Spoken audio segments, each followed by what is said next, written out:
నమస్తే, welcome to prime 9 paper analysis. ఈరోజు మనం ఈనాడు, ఆంధ్రజ్యోతి, సాక్షి అలాగే వెలుగు పేపర్లకు సంబంధించి పేపర్ హెడ్లైన్స్ ఏవిచ్చారు ఏంటి అని చూద్దాం. దీనిలో భాగంగా ఫస్ట్ మనం ఈనాడు పేపర్ కనుక చూసుకుంటే ఈనాడు పేపర్కి వచ్చేసరికి ఫస్ట్ హెడ్లైన్ వచ్చి నౌకాదళం మన బలం అంటూ రాష్ట్రపతి ద్రౌపది ముర్ము చెప్పినట్టుగా ఒక హెడ్లైన్తో కూడిన విశాఖలో జరిగిన నౌకా విన్యాసాల కార్యక్రమానికి సంబంధించి హెడ్లైన్ అయితే ఇచ్చారు. నౌకాదళమే మన బలం అన్నట్టుగా రాష్ట్రపతి ద్రౌపది ముర్ము చెప్పినట్టుగా ఒక హెడ్లైన్తో కూడిన ఒక వార్త అయితే ఉంది. దీనికి సంబంధించిన డీటెయిల్స్ కనుక మనం ఒకసారి చూస్తే, దేశ రక్షణలో నేవీదే కీలక పాత్ర, సమైక్యతా స్ఫూర్తికి నిదర్శనం ఐఎఫ్ఆర్ అన్నట్టుగా విశాఖలో రాష్ట్రపతి ద్రౌపది ముర్ము ఈ విధమైన వ్యాఖ్యలు చేశారు అన్నట్టుగా ఒక సబ్ హెడ్లైన్స్తో కూడిన ఒక వార్త అయితే ఈ విధంగా ఉంది. 71 యుద్ధ నౌకల నుంచి గౌరవ వందనం అయితే స్వీకరించారు రాష్ట్రపతి ద్రౌపది ముర్ము అన్నట్టుగా వార్త అయితే ఉంది. ఒకసారి కంప్లీట్ డీటెయిల్స్ కనుక మనం చూస్తే, దేశ సాగర జలాల భద్రతలోనే కాకుండా విస్తృతమైన సముద్ర రవాణా వ్యవస్థను సురక్షితంగా ఉంచడంలో భారత్ నేవీ కీలక పాత్ర పోషిస్తోందని రాష్ట్రపతి ద్రౌపది ముర్ము అన్నారు అన్నట్టుగా ఉంది. అయితే విశాఖ తీరంలో ఇండియన్ నేవీ ఆధ్వర్యంలో జరుగుతున్న ఇంటర్నేషనల్ ఫ్లీట్ రివ్యూలో బుధవారం అయితే ఆమె పాల్గొన్నట్టుగా ఉంది.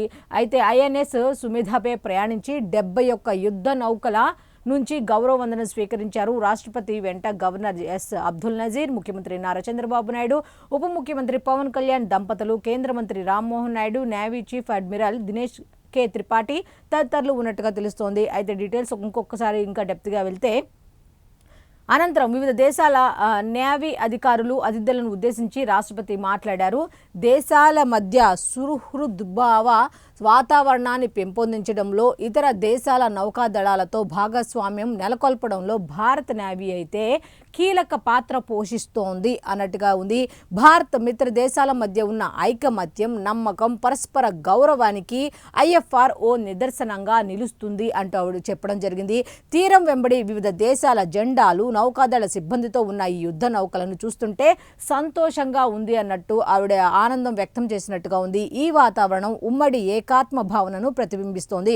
ఫ్లీట్ రివ్యూలో పాల్గొనడం ద్వారా మన సంబంధాలు మరింత బలోపేతం అవుతాయి అన్నట్టుగా, సముద్రాల ద్వారా అందరం కలిసికట్టుగా ఉన్నామని ఈ కార్యక్రమం నిరూపించింది. భారత ప్రభుత్వ విధానమైన మహాసాగర్ స్ఫూర్తిని ఐఎఫ్ఆర్ మరింత ముందుకు తీసుకువెళ్తుంది అని ఆశిస్తున్నా అంటూ ఆవిడ ఆశాభావం వ్యక్తం చేసినట్టుగా ఈ విధంగా అయితే వార్త అయితే ఇచ్చారు. అయితే ఇంకా దీనికి సంబంధించి ఇంకా డీటెయిల్స్ ఉన్నాయి. ఆ డీటెయిల్స్ కూడా లోపల ఏమున్నాయి ఏంటది ఒకసారి చూస్తే, సముద్రాలతో భారత్ది సుదీర్ఘమైన, లోతైన, శతాబ్దాల నాటి బంధం అని రాష్ట్రపతి అయితే గుర్తు చేసినట్టుగా తెలుస్తోంది. వ్యాపారానికి, దేశాల మధ్య సంబంధానికి సముద్ర జలాలు ఒక మార్గంలాగా ఉపయోగపడతాయి అన్నట్టుగా ఆవిడ చెప్పడం జరిగింది. కళింగ రాజుల పాలనలో ఒడిశా నుంచి నావికులు దక్షిణాసియా దేశాలకు వెళ్లి వ్యాపారాలు చేసేవారు. వారి రాకపోకలను అప్పటి ప్రజలు పండుగలా జరుపుకునేవారు. ఆనాటి సంప్రదాయానికి గుర్తుగా ఏటా కార్తీక పౌర్ణమి నుంచి వారం పాటు ఒడిశాలోని కటక్ ప్రాంత ప్రజలు బాలి జాతర అనే పండుగను జరుపుకుంటున్నారు. ప్రస్తుతం ఫ్లీట్ రివ్యూ జరుగుతున్న విశాఖపట్నం భారత తూర్పు నౌకాదళ కేంద్రం. ఈ నగరానికి సముద్ర వర్తక చరిత్రలో కీలక స్థానం ఉంది అన్నట్టుగా చెప్పుకుంటూ వచ్చారు. ఇక్కడ ఐఎఫ్ఆర్ను నిర్వహించడం ఈ నగరానికి నేవీ ఇస్తున్న ప్రాధాన్యాన్ని నొక్కి చెప్తోంది అంటూ రాష్ట్రపతి అన్నారు అన్నట్టుగా ఈ విధంగా అయితే కంప్లీట్ డీటెయిల్స్ ఉన్నాయి. అయితే సంద్రంలో యుద్ధ నౌకల గర్జన, నౌకాదళాల శక్తి చాటేలా ఐఎఫ్ఆర్ పాల్గొన్న 66 భారత, 19 విదేశీ యుద్ధ నౌకలు. దేశాల మధ్య సత్సంబంధాలను నెలకొల్పాలి అన్న ఉద్దేశంతో ఇది నిర్వహించడం జరిగింది. అయితే దీంట్లో 66 భారత అలాగే 19 విదేశీ యుద్ధ నౌకలు పాల్గొన్నాయి అన్నట్టుగా ఒక వార్త అయితే ఉంది. అయితే దీనికి సంబంధించిన కంప్లీట్ డీటెయిల్స్ అన్నీ కూడా పేజ్ నెంబర్ 13లో ఉన్నాయి. నెక్స్ట్ ఇంకొక వార్త ఉంది. ఆ వార్త కూడా ఏంటి అనేది ఒక్కసారి మనం చూస్తే,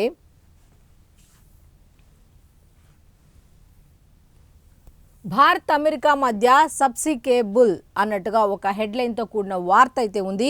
విశాఖ గూగుల్ డేటా సెంటర్తో అనుసంధానం చేయబోతున్నారు అన్నట్టుగా, $30 billion AI science impact challenge అన్నట్టుగా సబ్ హెడ్లైన్ అయితే ఇచ్చారు. 2 కోట్ల మంది ప్రభుత్వ ఉద్యోగులు అలాగే 1 కోటి మంది విద్యార్థులకు ఏఐలో నైపుణ్య శిక్షణ ఇస్తారు అన్నట్టుగా ఏఐ ఇంపాక్ట్ సదస్సులో అయితే గూగుల్ CEO సుందర్ పిచాయ్ అయితే ఈ వ్యాఖ్యలు చేయడం జరిగింది.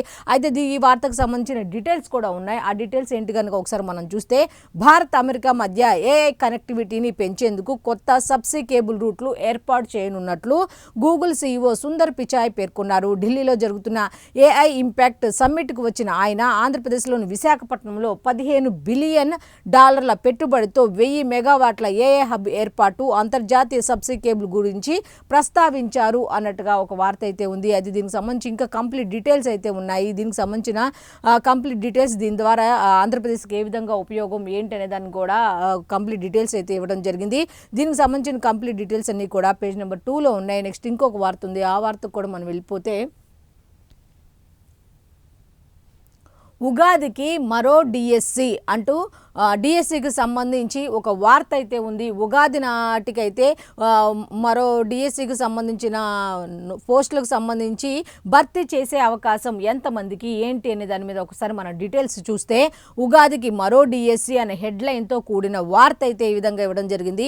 అయితే సబ్ హెడ్లైన్స్ ఏమి ఇచ్చారు ఏంటి అనేది కనుక ఒకసారి మనం చూస్తే, 3600 పోస్టుల వరకు భర్తీ చేసే అవకాశం ఉందట.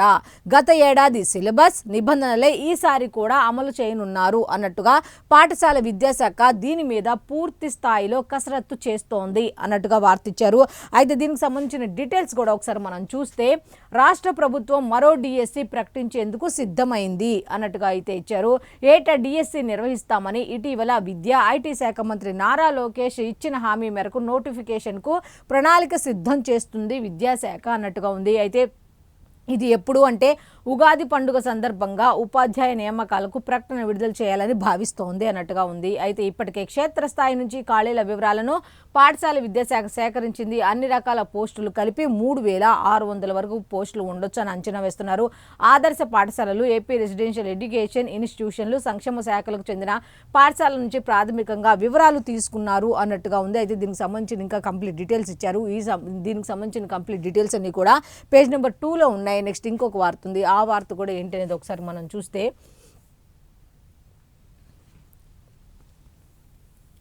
29,018 కోట్ల పెట్టుబడులు, దీనివల్ల 22,407 మందికి ఉపాధి అన్నట్టుగా 27 ప్రాజెక్టుల ప్రతిపాదనలకు ఆమోదం తెలిపినట్టుగా తెలుస్తోంది. ఇదంతా కూడా సీఎం ముఖ్యమంత్రి నారా చంద్రబాబు నాయుడు గారి అధ్యక్షతన జరిగిన 15వ SIPB సమావేశం అయితే జరిగింది. ఆ సమావేశానికి సంబంధించి ఏం జరిగింది ఏంటి అనే డీటెయిల్స్ కనుక ఒకసారి మనం చూస్తే, 29,018 కోట్ల రూపాయలు అయితే పెట్టుబడులుగా 22,407 మందికి ఉపాధి లభించబోతోంది అన్నట్టుగా ఒక వార్త అయితే ఇచ్చారు. దీని ద్వారా 27 ప్రాజెక్టుల ప్రతిపాదనలకు ఆమోదం జరిగింది అన్నట్టుగా వార్త అయితే ఉంది. అయితే దీనికి సంబంధించి ఇంకా కంప్లీట్ డీటెయిల్స్ అన్ని కూడా పేజ్ నెంబర్ 3లో ఉన్నాయి. నెక్స్ట్ ఇంకొక వార్త ఉంది, ఆ వార్త కూడా ఏంటి అనేది ఒకసారి మనం చూస్తే, ఇంకా క్రికెట్ T20 ప్రపంచ వరల్డ్ కప్కి సంబంధించి ఒక్కసారి మనం ఇక్కడ ఇచ్చారు, ఒకసారి మనం చూస్తే, భారత్ అజేయం అంటూ హెడ్లైన్ ఇచ్చారు. దీనికి సంబంధించి T20 ప్రపంచ కప్ చివరి గ్రూప్ మ్యాచ్లో ఘన విజయం సాధించింది అన్నట్టుగా సబ్ హెడ్లైన్తో కూడిన వార్త ఇచ్చారు. ఒక్కసారి కనుక మనం డీటెయిల్స్ కనుక చూస్తే, T20 ప్రపంచ కప్ గ్రూప్ దశలో భారత్కు ఎదురు లేదు.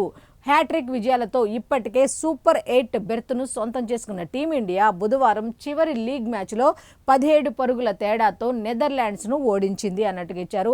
అయితే మొదట శివం దూబే 66-31 బంతులో 4 4లు 6 6లు చెలరేగడంతో భారత్ 6 వికెట్లకు 193 పరుగులు చేసి గెలిచింది అన్నట్టుగా, ఛేదనలో నెదర్లాండ్స్ 7 వికెట్లకు 176 పరుగులే చేయగలిగింది అన్నట్టుగా కంప్లీట్ డీటెయిల్స్ అయితే ఇచ్చారు. అయితే దీనికి సంబంధించి ఇంకా కంప్లీట్ డీటెయిల్స్ అన్ని కూడా ఈనాడు పేపర్కు సంబంధించి ఛాంపియన్ పేపర్లో అయితే కంప్లీట్ డీటెయిల్స్ అయితే ఇచ్చారు. నెక్స్ట్ ఇంకో వార్తకి వెళ్ళిపోతే, ప్రధానమంత్రి నరేంద్ర మోదీ గారికి సంబంధించిన వార్త ఏమిటి అంటే, భారత్ EU FTAతో స్వర్ణయుగానికి నాంది పలికింది అన్నట్టుగా ఒక హెడ్లైన్ అయితే ఉంది. అయితే సబ్ హెడ్లైన్ ఇచ్చారు, దీనికి సంబంధించిన డీటెయిల్స్ కూడా ఇచ్చారు. ఒకసారి మనం చూస్తే, రక్షణ టెక్నాలజీ రంగాల్లో స్పెయిన్తో బంధం మరింత బలోపేతం. అయితే రక్షణకు సంబంధించి, ఈ టెక్నాలజీకి సంబంధించి స్పెయిన్తో బంధం అనేది మరింత బలోపేతం అవుతుంది అన్నట్టుగా వీళ్ళు హెడ్లైన్తో కూడిన వార్త అయితే ఈ విధంగా ఇచ్చారు. రెట్టింపు వాణిజ్యానికి భారత్ ఫిన్లాండ్లు అంగీకారం తెలిపినట్టుగా వార్త అయితే ఉంది.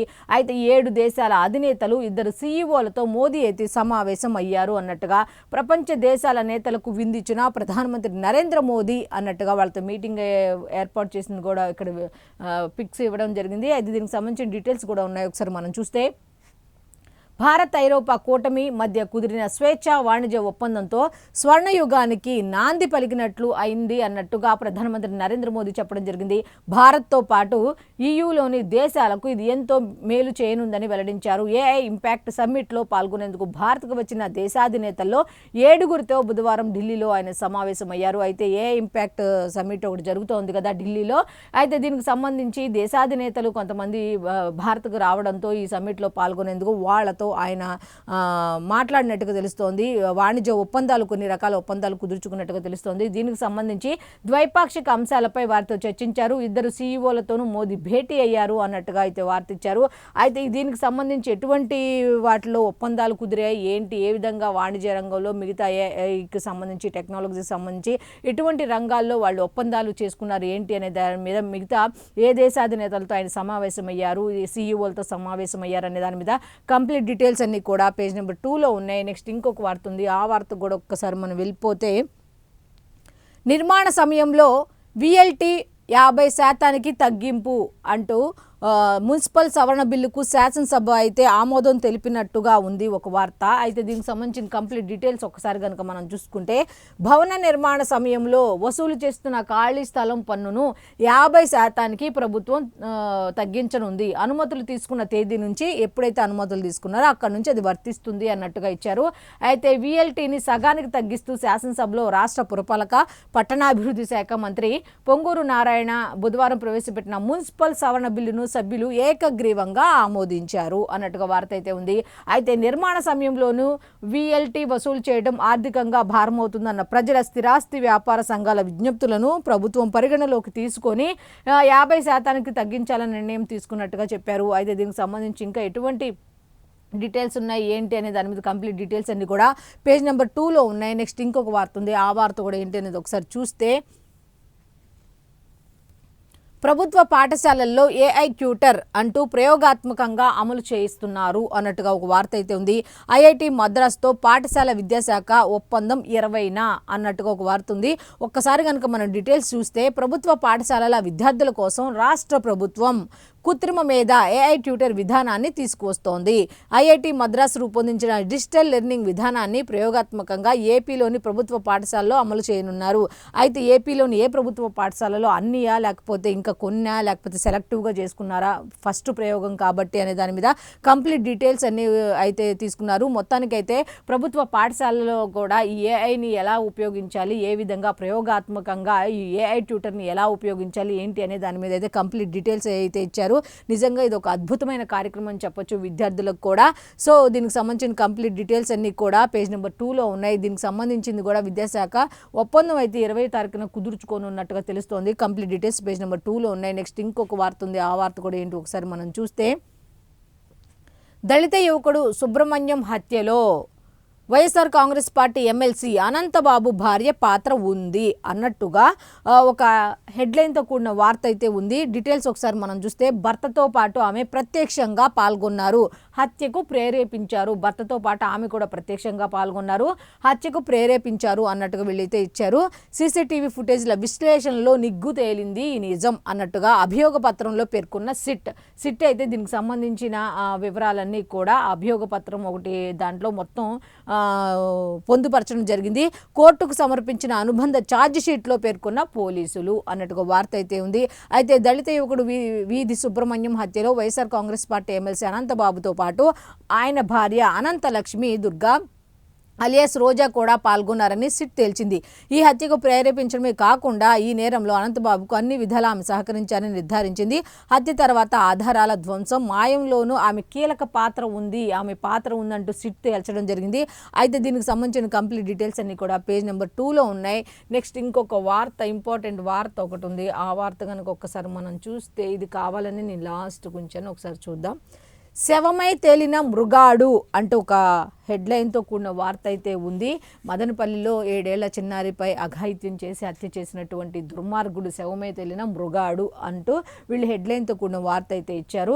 చెరువులో దూకి ఆత్మహత్యకు పాల్పడిన హత్యాచార నిందితుడు కులవర్ధన్ అన్నట్టుగా ఒక సబ్ హెడ్లైన్తో కూడిన వార్త అయితే ఉంది. మృతదేహాన్ని తీసుకొని బంధువులు, మదనపల్లిలో స్థానికుల సంబరాలు అంటూ హెడ్లైన్ ఇచ్చారు. ఒకసారి డీటెయిల్స్ ఒకసారి మనం కంప్లీట్గా చూస్తే, అవును, చిన్నారిపై అత్యాచారం చేసి ఆపై హత్య చేసింది నేనే, అయితే ఏంటి, 3 నెలల్లో మళ్ళీ బయటకు వస్తా, మీ అంతు చూస్తా అంటూ బాలిక తల్లిదండ్రులపై మంగళవారం ఉదయం బెదిరింపులకు దిగిన నిందితుడు కులవర్ధన్ బుధవారం ఉదయం చెరువులో శవమై కల్పించాడు. చేసింది తప్పు కాకుండా మళ్ళీ ఆ తల్లిదండ్రులను బెదిరించడం. నెక్స్ట్, మంగళవారమే పోలీసుల కళ్ళు గప్పి పారిపోయిన కులవర్ధన్ జనం ఆగ్రహావేశాలను చూసి వారికి దొరికితే చంపేస్తారేమో అని భయమే, లేక చట్టపరంగా కఠిన శిక్ష ఖాయమనే అనుమానమో తెలియదు, కానీ బలవన్మరణానికి పాల్పడి ఉంటాడని పోలీసులు భావిస్తున్నారు. అయితే చిన్నారిని చిమ్మేసిన క్రూర మొగం లాంటి నిందితుడు మరణించాడన్న వార్త తెలుసుకుని స్థానికులు బుధవారం బాణసంచా పిలిచి సంబరాలు చేసుకున్నారు. పోలీసులు అదుపులోకి తీసుకున్న సమయంలోనూ అతడు గంజాయి మత్తులోనే కనిపించాడని స్థానికులు తెలిపారు అన్నట్టు ఒక వార్త అయితే ఉంది. అయితే ఎస్పీ చెప్పిన వివరాలు కూడా ఉన్నాయి. ఆ వివరాలు కూడా ఒకసారి మనం చూస్తే, ఎస్పీ ధీరజ్ కునుబిల్లి బుధవారం ఈ కేసు వివరాలను వెల్లడించారు. ఆయన కథనం ప్రకారం మంగళవారం ఉదయం 7 గంటలకు కులవర్ధన్ ఇంట్లోని డ్రమ్ములో బాలిక విగతజీవిగా కనిపించింది. వెంటనే పోలీసులు అతన్ని అదుపులోకి తీసుకున్నారు. బయటకు తీసుకొచ్చి వాహనం ఎక్కిస్తున్న సమయంలో అతడు చేసిన ఘాతుకాన్ని తెలుసుకొని సుమారు 50 మంది స్థానికులు అయితే అతడి మీద దాడి చేశారు. అయితే నిందితుడిని చంపేస్తారని భావించి రక్షక వాహనంలో ఎక్కించారు. స్థానిక పోలీస్ స్టేషన్కు తీసుకువెళ్తే అక్కడకు జనం వచ్చి ఆందోళన చేసే అవకాశం ఉందనే ఉద్దేశంతో వేరే ఠాణాకు తరలించాలని అనుకున్నాం. ముంబై చెన్నై జాతీయ రహదారిని ప్రజలు దిగ్బంధం చేయడంతో కులవర్ధన్ బయటకు తీసుకువెళ్లే పరిస్థితి లేకపోవడంతో ఈ క్రమంలో రక్షక వాహనంలోని సిబ్బంది ప్రజలను అదుపు చేయడానికి బయటకు దిగారు. డ్రైవర్ మాత్రమే ఉండటాన్ని అదుపుగా తీసుకొని కులవర్ధన్ అతను పారిపోయే ప్రయత్నం చేశాడు, పారిపోయాడు అన్నట్టుగా మున్సిపల్ మొత్తానికైతే పారిపోయి ఈ విధంగా ఎట్లాగో బయటకు వస్తే జనం చంపేస్తారు, లేకపోతే చట్టపరంగా కూడా బలం లేదు కాబట్టి తప్పు చేశాడు కాబట్టి ఇక బయటకు వచ్చిన ఉపయోగం లేదనుకున్నాడు, ఏమో సూసైడ్ చేసుకున్నట్టుగా ఉంది. అయితే మున్సిపల్ సిబ్బందితో అంత్యక్రియలు నిర్వహించినట్టు తెలుస్తుంది. ఏటీవ్గా కులవర్ధన్ తల్లి అంజనమ్మ బిడ్డను పోగొట్టుకుపోయి చేసిన తప్పుకు వాడికి అక్కడే శిక్ష ఇచ్చేసి వాడిని అక్కడే ఏమన్నా కనీసం చుట్టుపక్కల వాళ్ళకి ఇన్ఫర్మేషన్ వాడు ఫస్ట్ నుంచి అలాగే ఉంటే వాడికి పోలీసులకి ఇన్ఫర్మేషన్ ఇచ్చి వాడు ఒక బుద్ధిలో ఒక మంచి దారిలో పెట్టుకొని ఉంటే ఇప్పుడు ఆమెకి గతి పట్టేది కాదు. కన్న కొడుకును పోగొట్టుకొని ఇప్పుడు ఆమె ఏటుగా ఉందంటే ఎవరి కోసం ఇదంతా? ఒక బాలిక ప్రాణం తీసి వాళ్ళ తల్లిదండ్రులు ఉసురు తీసి ఎవరి కోసం ఇదంతా? కనీసం తల్లిదండ్రులు కూడా పిల్లల్ని ఒక పద్ధతిలో పెంచుకోవడం కూడా రాకపోతే ఇలాగే తయారవుతారు అనేది ఇప్పుడు చాలా ఉదాహరణలు చూస్తున్నాం కదా. బాలికపై అత్యాచారం ఘటనలో ఫోక్సో హత్య తదితర సెక్షన్ల కింద కేసు నమోదు చేశారు. ఇందులో A1గా కులవర్ధన్, A2గా అతని తల్లి అంజనమ్మ పేర్కొన్నారు. అయితే ఆమెపై కూడా అనుమానం ఉందని చిన్నారి తండ్రి ఫిర్యాదు చేయడంతో ఈ మేరకు కేసు నమోదు చేశారు. ఎందుకంటే హత్య చేసిన రోజు ఆమె కూడా ఇంట్లోనే ఉన్నట్టుగా గుర్తించారట. ఆమెకు ఈ వ్యవహారం తెలుసా లేదా అనే అంశాలపైన పోలీసులు అయితే దర్యాప్తు చేస్తున్నారు. మరోవైపు మరికొందరికి ఇందులో ప్రమేయం ఉందని బాధితురాలు తండ్రి కూడా ఆరోపిస్తున్నారు అన్నట్టుగా వార్త అయితే ఉంది. ఈ విధంగా మొత్తానికైతే ఇలాంటి దుర్మార్గులు నిజంగా పోలీసు చట్టపరంగా శిక్ష పడకపోయినా భగవంతుడు ఏదో ఒక విధంగా ఇలాంటి శిక్షలు వేస్తారు. కాబట్టి ఇలాంటి చేసేటప్పుడు కాస్త ఆలోచించుకోండి. మీకు, మీ కుటుంబానికి మీరు ఎవరికైతే చేస్తున్నారో వాళ్ళు ఎంతమంది జీవితాలు రోడ్డు మీదకి వస్తున్నాయి, కాసేపు ఇంగిత జ్ఞానంతో ఆలోచించండి అన్నట్టుగా అయితే మనం చెప్పొచ్చు. ఖచ్చితంగా ఇలాంటి వాళ్ళకి ఒక మంచి శిక్ష పడింది, ఒక రంగు భగవంతుడు వేశాడు అని అనుకోవచ్చు. నెక్స్ట్ సాక్షి పేపర్కి వెళ్ళిపోదాం. సాక్షి పేపర్లో ఫస్ట్ హెడ్లైన్కి వచ్చేసరికి వార్త ఏమిటి అంటే, భారతీయ తత్వాన్ని ప్రపంచానికి చాటాం అనే హెడ్లైన్కి సంబంధించి ప్రపంచమంతా ఒకే కుటుంబం అనే విషయాన్ని ఇంటర్నేషనల్ ప్లీట్ రివ్యూ ద్వారా మరోసారి చాటి చెప్పామని రాష్ట్రపతి ద్రౌపది ముర్ము అన్నారు. విశాఖపట్నంలో జరుగుతున్న IFRలో పాల్గొనడం ఎంతో సంతోషాన్ని ఇస్తోందని ఆమె పేర్కొన్నారు అన్నట్టుగా ఉంది. అయితే దీనికి సంబంధించిన కంప్లీట్ డీటెయిల్స్ అన్ని కూడా పేజ్ నెంబర్ 12లో ఉన్నాయి. నెక్స్ట్, ముస్లిం రిజర్వేషన్ రద్దు. విద్యా ఉద్యోగాల్లో ముస్లింలకు ఉన్న 5% రిజర్వేషన్ కోటాను మహారాష్ట్ర ప్రభుత్వం రద్దు చేసింది అంటూ ఒక వార్త అయితే ఉంది. దీనికి సంబంధించిన కంప్లీట్ డీటెయిల్స్ లోపల పేజీలో ఉన్నాయి. నెక్స్ట్, FTAతో సువర్ణ అధ్యాయం మొదలైంది అన్నట్టుగా FTAతో భారత్ EU సంబంధాల్లో సువర్ణ అధ్యాయం ప్రారంభమైందని ప్రధానమంత్రి నరేంద్ర మోదీ చెప్పినట్టుగా ఉంది. అయితే దీనికి సంబంధించిన కంప్లీట్ డీటెయిల్స్ అన్ని కూడా పేజ్ నెంబర్ 6లో ఉన్నాయి. నెక్స్ట్, ఫ్రెషర్స్కు పండగే. ఈ ఏడాది 73% సంస్థలు ఫ్రెషర్లను నియమించుకునే ఉద్దేశంతో ఉన్నట్లు team lease edtech career outlook సర్వేలో తేలింది అన్నట్టుగా ఒక వార్త ఉంది. అజేయంగా అగ్రస్థానంతో అంటూ క్రికెట్కి సంబంధించిన ఒక వార్త అయితే ఉంది. అది కూడా ఒకసారి మనం చూస్తే T20 వరల్డ్ కప్లో లీగ్ దశను భారత జట్టు 4 వరుస విజయాలతో అజేయంగా ముగించింది. అయితే సూపర్ 8కు సిద్ధమైంది అన్నట్టుగా ఒక వార్త అయితే ఉంది. అయితే దీనికి సంబంధించి కంప్లీట్ డీటెయిల్స్ అన్ని కూడా పేజ్ నెంబర్ 8లో ఉన్నాయి. ఇక సాక్షి పేపర్కి వచ్చి మెయిన్ వార్త కనుక ఒకసారి మనం చూస్తే సబ్ ప్లాన్కు చిల్లు కోతల ప్లాన్ అంటూ బీసీ ఎస్సీ ఎస్టీ మైనార్టీలకు బాబు సర్కార్ దగా చేసింది అని ఒక హెడ్లైన్తో కూడిన వార్త అయితే ఉంది. డీటెయిల్స్ కనుక ఒకసారి మనం చూస్తే ఉప ప్రణాళిక నిధుల్లో ఏకంగా దాదాపు 27,000 కోట్లు కటింగ్ చేశారు అన్నట్టుగా 2 ఏళ్లుగా ప్రచారం కోసం బడ్జెట్ కాగితాల్లో భారీగా కేటాయింపులు, కానీ చేసింది ఏమీ లేదు. నిధులు వ్యయం చేయకుండా ఆయా వర్గాలకు వంచన చేశారు. బీసీలకు బాబు ఎక్కొట్టింది ఇంత అన్నట్టుగా కంప్లీట్ డీటెయిల్స్ అయితే ఇచ్చారు. అయితే దీనికి సంబంధించిన కంప్లీట్ డీటెయిల్స్ లోపల పేజీలో ఉన్నాయి. నెక్స్ట్ ఇంకొక వార్త ఉంది. ఏపీలో అర్ధరాత్రి ఓట్ల మిస్టరీ, రాష్ట్రంలో ప్రజల తీర్పునకు తూట్లు అంటూ ఒక వార్త అయితే ఉంది. అసలు దీని గురించి ఒకసారి మనం చూస్తే ఎన్నికల సంఘం అధికారిక గణాంకాలలోనే దొరికిపోయిన కల్తీ కూటమి అన్నట్టుగా ఒక వార్త అయితే ఉంది. అర్ధరాత్రి మెరుపు వేగంతో పోలింగ్ వెనుక మాయాజాలం అట. సాయంత్రం 5 గంటల నుంచి రాత్రి 2 గంటల మధ్య 51.83 లక్షల ఓట్లు, ఒక్కో నియోజకవర్గంలో 29,000కు పైగా ఓట్లు కలిశాయి. అద్భుతమైన ఫలితాలకు ఇదే కారణం. ప్రముఖ పరిశోధనాత్మక వెబ్సైట్ ద వైర్ విశ్లేషణాత్మక కథనం అంటూ ఇచ్చారు. ఇక వీళ్ళకి దొరికింది. ఇక దీని మీద మామూలుగా ఉండదు ఇక్కడ నుంచి, ఈ రోజు నుంచి. అయితే దీనికి సంబంధించిన కంప్లీట్ డీటెయిల్స్ అని కూడా పేజ్ నెంబర్ 4లో కంప్లీట్ డీటెయిల్స్ ఉన్నాయి. నెక్స్ట్ ఇంకొక వార్త ఉంది. ఆ వార్త కూడా ఒక్కసారి మనం చూస్తే అప్పులపై బాబు ప్రచారం పచ్చి అబద్ధం అంటూ ఒక హెడ్లైన్తో కూడిన వార్త అయితే ఉంది. శాసనమండలి సాక్షిగా గత ప్రభుత్వం అప్పులపై స్పష్టత అన్నట్టుగా అన్ని అబద్ధాలా చెప్తూ అప్పుల గురించి తప్పుడు ప్రచారం చేస్తున్నారు అన్న హెడ్లైన్తో కూడిన వార్త అయితే ఇచ్చారు. కంప్లీట్ డీటెయిల్స్ లోపల ఉన్నాయి. నెక్స్ట్ తిరుపతి లడ్డూపై చర్చకు ససేమీరా అంటున్నారు అన్నట్టుగా హెరిటేజ్ నెయ్యి సరఫరాపై మండలిలో వైఎస్ఆర్సీపీ వాయిదా తీర్మానం, చర్చించేందుకు భయపడ్డ అధికార పక్షం అన్నట్టుగా వార్త అయితే ఇచ్చారు. హెరిటేజ్ అంశంపై చర్చించాల్సిందేనని ప్రతిపక్ష నేత బొత్స సత్యనారాయణ అయితే పట్టుబడితే వాళ్ళు మాత్రం ఒప్పుకోవట్లేదట. తీర్మానాన్ని తిరస్కరించిన మండలి చైర్మన్ చర్చ లేకుండానే వాయిదా పడిన పెద్దల సభ అన్నట్టుగా వార్త అయితే ఇచ్చారు. అయితే నెక్స్ట్ దీని ఇంకా వేరే వార్తకు సంబంధించి హెడ్లైన్ ఏమి ఇచ్చారు అంటే ఏఐ కీలక సదస్సు నేటి నుంచే అన్నట్టుగా దేశాధినేతలు నుంచి ఏఐ సీఈఓల దాకా పాల్గొనున్న అతిరథ మహారాజులు. అయితే ఢిల్లీలో జరుగుతున్న ఈ ఏఐ సమ్మిట్కి సంబంధించి దేశాధినేతల నుంచి ఏఐ సీఈఓల దాకా చాలామంది అతిరథ మహారాజులు అయితే ఈ దాంట్లో పాల్గొనున్నారు అన్నట్టుగా తెలుస్తుంది. సముద్ర గర్భంలో Indo US cable, Google CEO Sundar Pichai ప్రకటన, 272 కోట్ల ఏఐ సైన్స్ ఛాలెంజ్ కూడా అన్నట్టుగా ఒక వార్త అయితే ఇచ్చారు. దీనికి సంబంధించిన కంప్లీట్ డీటెయిల్స్ పేజ్ నెంబర్ 6లో ఉన్నాయి. నెక్స్ట్ ఇంకొక వార్త ఉంది. ఆ వార్త కూడా ఏంటి అనేది ఒకసారి మనం చూస్తే ఇది మెయిన్ వార్తలకి. నన్ను జైల్లో పెడితే భయపడతానని అనుకున్నారు, అది నా రక్తంలో లేదు అని జైలు నుంచి విడుదలైన సందర్భంగా వైఎస్ఆర్సీపీ నేత మాజీ మంత్రి అంబటి రాంబాబు అయితే అన్నారట. అయితే అక్కడ విశేషాలు ఏం చెప్పారో లేదు కానీ చెప్పట్లేదు ఏం జరిగింది ఏంటి అనేది. మొత్తానికైతే ఆయన బయటకు వచ్చారు. మరి ఇప్పుడు కామ్గా ఉంటారా, లేకపోతే జైలుకి వెళ్ళిన వాళ్ళందరూ ఎట్లాగా కామ్గా ఉన్నారో ఈయన కూడా కామ్గా ఉంటారా, లేదు మొన్న వెళ్ళేటప్పుడు తగ్గేదేలే అనుకుంటే ఇలా సిగ్నల్ చేసుకుంటూ వెళ్ళారు కదా, అట్లా తగ్గకుండా పెరుగుతూ ఉంటారా ఏంటనేది చూద్దాం ఈ రోజు నుంచి ఎట్లా ఉంటుందో పరిస్థితి అనేది. మొత్తానికైతే బయటకు వచ్చారు. నెక్స్ట్ ఏం జరుగుతుందో చూడాలి మనం కూడా. అయితే దీనికి సంబంధించిన కంప్లీట్ డీటెయిల్స్ లోపల పేజీలో ఉన్నాయి. నెక్స్ట్ నేడు YS Jagan press meet. YSRCP అధ్యక్షులు మాజీ సీఎం వైఎస్ జగన్ గురువారం మీడియా సమావేశం నిర్వహించనున్నారు. తాడేపల్లిలోని వైఎస్ఆర్సీపీ కేంద్ర కార్యాలయంలో మధ్యాహ్నం 2 గంటలకు ఆయన మీడియాతో మాట్లాడనున్నారు. ఏం మాట్లాడనున్నారు అంటే రాష్ట్రంలో శాంతి భద్రతలు సరిగ్గా లేవు అన్నట్టుగా దాని మీద మదనపల్లికి సంబంధించిన ఇష్యూ అయితే ఖచ్చితంగా తీసుకొస్తారు. అయితే దీనికి సంబంధించి నెక్స్ట్ అంబటి రాంబాబు కూడా బయటకు వచ్చాడు కాబట్టి ఆ ఇష్యూ ఒకటి తీసుకొస్తారు. నెక్స్ట్ ఇంకేం తీసుకొస్తారు ఏంటి అనేది మనకు తెలీదు, చూద్దాం. ఉదయం ఎన్ని గంటలకు టైం అయితే ఇవ్వలేదు కానీ మొత్తానికైతే మధ్యాహ్నం 2 గంటల గట.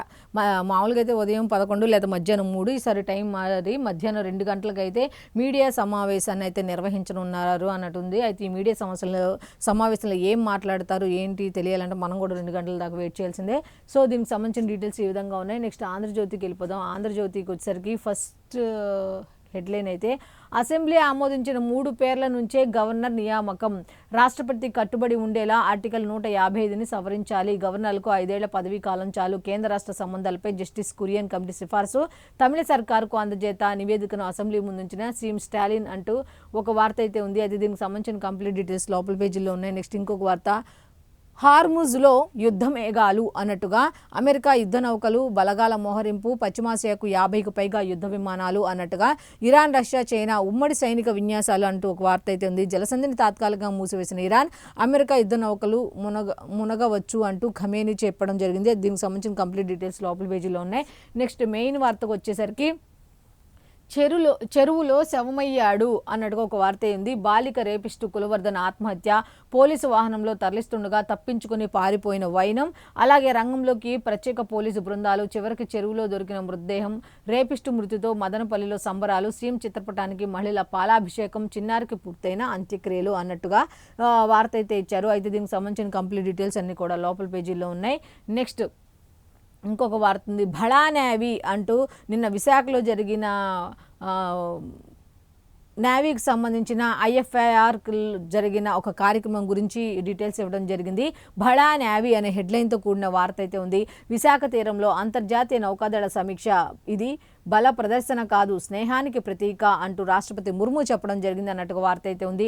అయితే దీనికి సంబంధించిన కంప్లీట్ డీటెయిల్స్ లోపల పేజీల్లో ఉన్నాయి. నెక్స్ట్ ఇంకొక వార్త ఉంది. ఆ వార్త కూడా ఒకసారి మనం చూస్తే, FDలు పెట్టు, అక్రమాస్తులు పట్టు అన్నట్టు ఈడీ జప్తు చేసిన ఆస్తుల కోసం జగన్ కేసుల నిందితులు యత్నాలు చేస్తున్నారు అన్నట్టుగా ఒక వార్త అయితే ఉంది. అయితే దీనికి సంబంధించిన కంప్లీట్ డీటెయిల్స్ లోపల పేజీల్లో ఉన్నాయి. నెక్స్ట్ వేగంగా పట్టాలెక్కాలి అంటూ ఒక హెడ్లైన్తో కూడిన వార్త అయితే ఉంది. అది ఏంటి అనేది కనుక ఒకసారి మనం చూస్తే, త్వరితగతిన ప్రాజెక్టులు కార్యరూపం దాల్చాలి అన్నట్టుగా, స్పీడ్ ఆఫ్ డూయింగ్ విధానమే ప్రాతిపదికగా ప్రతి పని కూడా జరగాలి అన్నట్టుగా ముఖ్యమంత్రి నారా చంద్రబాబు నాయుడు గారు సూచించడం జరిగింది. గూగుల్, ఆర్సెలార్ మిట్టల్, GPCL వంటి మెగా ప్రాజెక్టులకు అడ్డంకులు లేకుండా చూడాలి, సెమీ కండక్టర్ ప్రాజెక్టులకు ప్రోత్సాహకాలు అందించాలి అన్నట్టుగా, పెట్టుబడుల సహకారంపై నిరంతరం దృష్టి, ప్రతి నెల ప్రాజెక్టుల పురోగతిపై సమీక్ష అన్నట్టు SIPB సమావేశం నిర్వహించారు. దాంట్లో ముఖ్యమంత్రి నారా చంద్రబాబు నాయుడు గారు పాల్గొని కొన్ని రకాల మంత్రులకి, అధికారులకి అయితే కొన్ని రకాల సూచనలు, సలహాలు ఇచ్చి వాళ్ళకి దిశానిర్దేశం చేయడం జరిగింది. 29,021 కోట్ల పెట్టుబడులు అన్నట్టుగా 22,407 ఉద్యోగాలు అయితే వచ్చే అవకాశం ఉన్నట్టుగా, విద్యుత్ రంగంలో 11,943 కోట్లతో 9,690 ఉద్యోగాల కల్పన అన్నట్టుగా ప్రతిపాదనలకు, దీనికి సంబంధించిన అన్ని ప్రతిపాదనలకు కూడా SIPBలో ఆమోదం తెలిపినట్టుగా ఒక వార్త అయితే ఉంది. దీని సంబంధించిన కంప్లీట్ డీటెయిల్స్ అన్నీ కూడా పేజ్ నెంబర్ 12లో ఉన్నాయి. నెక్స్ట్ ఇంకొక వార్త ఉంది. ఆ వార్త కూడా ఒకసారి మనం చూస్తే, అన్ని తప్పుడు ఆరోపణలు అనే హెడ్లైన్తో కూడిన వార్త అయితే ఉంది. బొత్సకు హెరిటేజ్ లీగల్ నోటీసులు ఇచ్చింది, వెంటనే క్షమాపణలు చెప్పండి, సంస్థ ప్రతిష్ట దెబ్బతీసేలా కుట్ర, మీ వ్యాఖ్యలను వెనక్కి తీసుకోండి, లేకుంటే సివిల్ క్రిమినల్ చర్యలు, నోటీసులు హెచ్చరించిన సంస్థ అంటూ ఒక వార్త అయితే ఉంది. నెక్స్ట్ ఇంకొక వార్త, డ్రైవర్ సుబ్రహ్మణ్యం హత్యలో అనంతబాబు భార్యకు పాత్ర ఉంది అన్నట్టుగా ఒక వార్త, ఫ్లైట్ టికెట్టు నాదే, మ్యాచ్ టికెట్టు నాదే అన్నట్టుగా, నీ దుడ్లు ఏమైనా ఖర్చు చేస్తున్న జగన్ అన్నట్టుగా లోకేష్ గారు అయితే నిన్న కౌంటర్గా ఆయన, అంటే ఫ్లైట్ల మీద వెళ్తున్నారు, టికెట్లకు ఏంటి క్రికెట్ మ్యాచ్లకు వెళ్తున్నారు, ఎక్కడ పడితే అక్కడికి వెళ్తున్నారు, సొంత ఫ్లైట్లో వెళ్తున్నారు అని అనకాకుండా ప్రభుత్వ ధనాన్ని దుర్వినియోగం చేస్తున్నారని చెప్పి ఇక సాక్షిలో కానీ లేకపోతే వాళ్ళకి సంబంధించిన పేపర్ కానివ్వండి, టీవీ కానీ రకరకాలుగా మాట్లాడుతుంటే, దీనికి సంబంధించి నారా లోకేష్ గారు కూడా కౌంటర్ ఇవ్వడం జరిగింది. ఫ్లైట్ టికెట్టు నాదే, మ్యాచ్ టికెట్టు నాదే అన్నట్టు పుష్ప డైలాగ్ వాడుతూ ఆయన ఇచ్చారు. నీ దుడ్లు ఏమైనా ఖర్చు చేస్తున్న జగన్ అన్నట్టుగా ఆయన ట్వీట్ చేయడం జరిగింది. అయితే దీనికి సంబంధించిన కంప్లీట్ డీటెయిల్స్ అన్నీ కూడా పేజ్ నెంబర్ 13లో ఉన్నాయి. మరి ఇక్కడ కూడా ఎక్కడైనా పవన్ కళ్యాణ్ పేరు వాడే ఉంటారు, ఎందుకంటే వాళ్ళ కన్నీటి పర్యంతరమైన కారణం ఎవరు, ఆయనే కాబట్టి. నెక్స్ట్ ఇంకోటి చూద్దాం, ఉపాధిలో ఏపీ టాప్, ఇంపార్టెంట్ వార్త, 6 ఏళ్ల తర్వాత మెటీరియల్ పన్నుల్లో మొదటి స్థానం, 6 ఏళ్ల తర్వాత ఇప్పటి వరకు 1,884 కోట్ల బిల్లులు అప్లోడ్, ఇప్పటికే రాష్ట్రీయ గ్రామ స్వరాజ్ అభియాన్లో నెంబర్ 1 ఉంది, అలాగే ఢిల్లీలో తిరిగి పుంజుకుంటున్న రాష్ట్ర ప్రతిష్ట అన్నట్టుగా ఉంది. ఉపాధి పథకాన్ని భ్రష్టు పట్టించిన వైసీపీ ప్రభుత్వం, దొంగ మాస్టర్లు, నిధుల దుర్వినియోగంతో తలవంపులు అన్నట్టుగా ఉంది. అయితే ఇది ఒక మంచి వార్త అని చెప్పుకోవచ్చు. ఉపాధి హామీ కూలీల వాళ్ళకున్న అదే కాబట్టి ఇచ్చిన దాన్ని ఎలా ఉపయోగించుకోవాలి ఏంటి అనే దాని మీద కసరత్తు చేసి చర్యలు తీసుకోవటం వల్ల ఇప్పుడు ఏపీ అనేది ఉపాధిలో టాప్ నెంబర్ 1 పొజిషన్లో ఉంది. ఆల్రెడీ రాష్ట్రీయ గ్రామ స్వరాజ్ అభియాన్లో కూడా నెంబర్ 1 ప్లేస్లో ఉంది. మళ్ళీ ఈ ఉపాధిలో కూడా ఏపీ నెంబర్ 1 ప్లేస్లో ఉందంటే ఒక మంచి వార్త అని చెప్పుకోవచ్చు. అయితే నెక్స్ట్ ఇంకొక వార్త ఉంది. ఖాళీ స్థలాలపై పన్ను రాయితీ అన్నట్టు నిర్మాణం పూర్తయ్యే వరకు 50% చెల్లిస్తే చాలు. సవరణ బిల్లుకు అసెంబ్లీ ఆమోదం అన్నట్టుగా ఏడాదిలో 4 సార్లు ఓటు నమోదు. జనవరి, ఏప్రిల్, జూలై, అక్టోబర్లో అవకాశం. పంచాయతీరాజ్ చట్టానికి సవరణ అంటూ ఒక వార్త అయితే ఉంది. అయితే కంప్లీట్ డీటెయిల్స్ లోపల పేజీలో ఉన్నాయి. నెక్స్ట్ రఫేల్ ఫైటర్లలో భారత్ వాటా పెంచాలి అంటూ ఒక వార్త ఉంది. అయితే మా హక్కులకు భంగం, కృష్ణా జలాల పంపిణీపై సెక్షన్ 3 TOR చెల్లదు అంటూ సుప్రీంకోర్టులో ఆంధ్రప్రదేశ్ వాదనలు అయితే వినిపించినట్టు తెలుస్తుంది. అయితే ఓవరాల్గా ఆంధ్రజ్యోతికి సంబంధించిన హెడ్లైన్స్తో కూడిన వార్తలు ఈ విధంగా ఉంటాయి. ఇక వెలుగు పేపర్కి వెళ్ళిపోదాం. వెలుగు పేపర్కి వెళ్ళేసరికి వెలుగు పేపర్లో first headline China robodog thermal coal drone అన్నట్టు AI సమ్మిట్లో యూపీ గల్గోటియాస్ వర్సిటీ నిర్వాహకం అన్నట్టు సోషల్ మీడియాలో వీడియోలు వైరల్. కేంద్రం సీరియస్, తప్పుదోవ పట్టించే ప్రదర్శనలు సహించబోమని హెచ్చరికలు జారీ చేసినట్టుగా తెలుస్తోంది. అయితే వర్సిటీ స్టాల్ ఖాళీ చేయించిన అధికారులు క్షమాపణలు చెప్పిన వర్సిటీ యాజమాన్యం తమ ప్రతినిధి అవగాహన లేక తప్పుడు సమాచారం ఇచ్చారని వివరణ. ప్లానింగ్ లేదు, అస్తవ్యస్తంగా AI సమ్మిట్ అంటూ రాహుల్ గాంధీ కూడా దీనికి సంబంధించి ఈ విధంగా వ్యాఖ్యలు చేయడం కూడా తెలుస్తుంది. కంప్లీట్ డీటెయిల్స్ లోపల ఉన్నాయి. పర్మిషన్ కావాలంటే పర్సంటేజ్ ముట్టాలే, వెంచర్ వేయాలన్నా బిల్డింగ్ కట్టాలన్నా లక్షల్లో లంచాలు, పంచాయతీల దగ్గర నుంచి టౌన్లు కార్పొరేషన్ల దాకా ఇదే తీరు అంటూ ఒక వార్త అయితే ఇచ్చారు. అధికారుల నుంచి ప్రజాప్రతినిధుల దాకా తప్పని చదివింపులు అంటూ ఒక వార్త ఇచ్చారు. అది దీనికి సంబంధించిన కంప్లీట్ డీటెయిల్స్ లోపల పేజీల్లో ఉన్నాయి. నెక్స్ట్ రాష్ట్రంలో గ్రీన్ ఎనర్జీ రెవల్యూషన్ అంటుగా ఈ రంగానికి అత్యంత ప్రాధాన్యం ఇస్తున్నాం అంటూ ముఖ్యమంత్రి రేవంత్ రెడ్డి చెప్పడం జరిగింది. కంప్లీట్ డీటెయిల్స్ లోపల ఉన్నాయి. నెక్స్ట్ ఇంకొక వార్త ఉంది. ఇండియా AIకు గూగుల్ భరోసా అంటూ ఒక వార్త అయితే ఉంది. 1.36 లక్షల కోట్ల పెట్టుబడి పెడుతున్నాం అంటూ CEO సుందర్ పిచాయ్ చెప్పడం జరిగింది. దీనివల్ల 2 కోట్ల మంది ప్రభుత్వ ఉద్యోగులు, ప్రొఫెషనల్స్కు శిక్షణ ఉంటుంది అన్నట్టుగా ధరణి పోర్టల్పై కోడ్ ఆడిట్ అన్నట్టుగా అధికారులకు మంత్రి పొంగులేటి ఆదేశాలు జారీ చేసినట్టుగా తెలుస్తోంది. నెక్స్ట్ ఇంకొక వార్త చూసుకుంటే రాజ్యసభపై కాంగ్రెస్ ఫోకస్ అన్నట్టుగా ఒక వార్త అయితే ఉంది. రాష్ట్రంలో 2 MP సీట్లు ఖాళీ అన్నట్టుగా ఒక వార్త అయితే ఉంది. మొత్తానికి చూసుకుంటే 37 రాజ్యసభ స్థానాలకు ఎన్నికలు, మార్చి 16న పోలింగ్, అదే రోజు సాయంత్రం రిజల్ట్, షెడ్యూల్ రిలీజ్ చేసిన కేంద్ర ఎన్నికల సంఘం అంటూ వార్త అయితే ఉంది. నెక్స్ట్ కేసు పెట్టి లైఫ్ నాశనం చేసిందని మహిళను నరికి చంపిన మాజీ భర్త, హైదరాబాద్ వనస్థలీపురంలో దారుణం అంటూ ఒక వార్త అయితే ఉంది. మృతురాలు 3 నెలల గర్భిణి, ఇద్దరు సాఫ్ట్వేర్ ఉద్యోగులే, 2 ఏళ్ల క్రితమే విడాకులు. ఎంత దారుణం, గర్భిణి అంట, ఇష్టం లేకపోతే వదిలేయచ్చు కదా, ఇద్దరు దూరం అయిపోవచ్చు కదా. అసలు ఎందుకు ఇలాంటివి జరుగుతున్నాయో ఏంటో, అసలు క్షణికావేశంలో ఒకళ్ళ జీవితాలు ఒకళ్ళు నాశనం చేసుకుంటున్నారు. నెక్స్ట్ దీనికి సంబంధించిన వార్త ఈ విధంగా ఉంది. నెక్స్ట్ ఇంకా వార్త ఉన్నాయి, అది కూడా చూస్తే గూండాయిజం చేస్తామంటే కుదరదు అంటూ బీఆర్ఎస్ నేతలకు PCC chief Mahesh Goud strong warning ఇచ్చారు అన్నట్టుగా ఒక వార్త అయితే ఉంది. మంత్రి వివేక్ కాన్వాయ్పై దాడి, ప్రజాస్వామ్యాన్ని అపహాస్యం చేయటమే ప్రజాపాలన జనం ఆదరిస్తున్నారు, 94 మున్సిపాలిటీలు గెలవటమే ఇందుకు నిదర్శనం అన్నట్టు చెప్పడం జరిగింది. అయితే నెదర్లాండ్స్పై ఇండియా అయితే గెలిచినట్టుగా ఒక వార్త. అట్లాగే ఇరాన్ సమీపంలో అమెరికా ఫైటర్ జెట్స్ అంటే ఇంకొక వార్త. బాల్కా సుమన్ అరెస్ట్, కేతనపల్లిలో మంత్రి వివేక్, MP వంశీకృష్ణ కాన్వాయ్పై దాడి కేసులో అదుపులోకి అంటూ వార్త ఉంది. ఇక లాస్ట్గా చూసుకుంటే మహారాష్ట్రలో ముస్లిం రిజర్వేషన్లు రద్దు అంటూ ఒక వార్త ఉంది. అయితే ఇప్పుడు దాకా మనం ఈనాడు, ఆంధ్రజ్యోతి, సాక్షి అలాగే వెలుగు పేపర్లకు సంబంధించి పేపర్ హెడ్లైన్స్ ఏమి ఇచ్చారు ఏంటి అనేది చూసాం కదా. సో ఇది ఈనాటి పేపర్ అనాలిసిస్. మళ్ళీ రేపటి అనాలిసిస్లో కలుద్దాం. అంతవరకు సెలవు, నమస్కారం.